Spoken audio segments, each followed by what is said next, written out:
And the second match is done. The second match is done.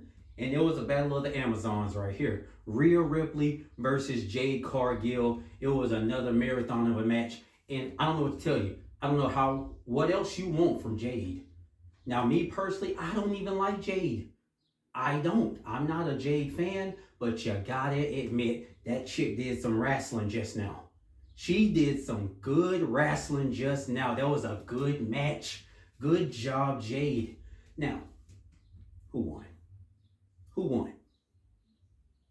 After all this back and forth and all the reversals and all the scouting of the moves and putting the finishing on each other and the interferences by each other's squads, at the end of the day, Rhea Ripley comes out on top. And that was like mommy on top chants, very loud throughout the stadium.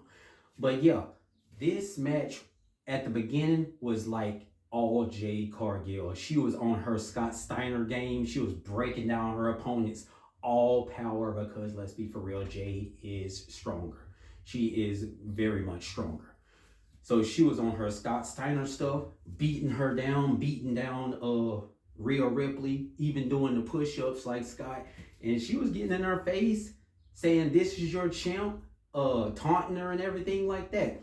But then there came a second win for Rhea Ripley, and she started doing the kick from off the ground, and she started scouting some of Jade's moves. They started going back and forth with it. The crowd got into it, feeding more of Rhea Ripley's moves.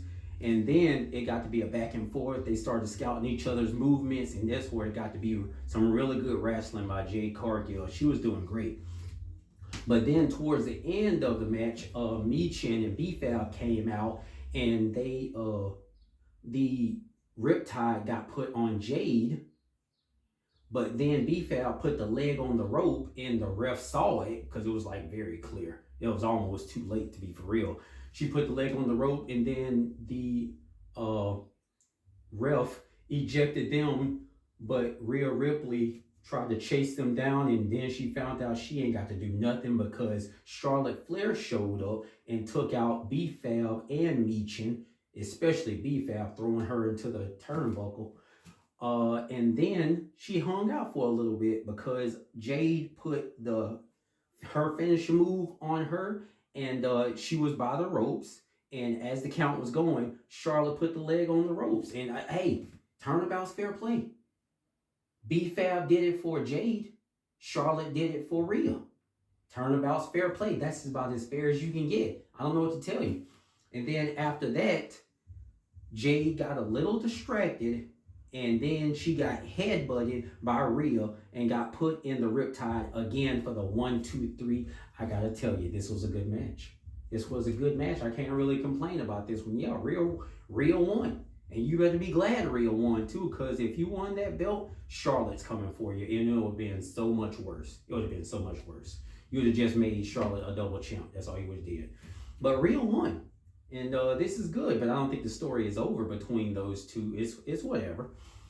That was a good match. Man, it was for all the nerds out there that read comic books, it was kind of looking like the Themyscira Amazon versus the Bonham McDowell Amazons.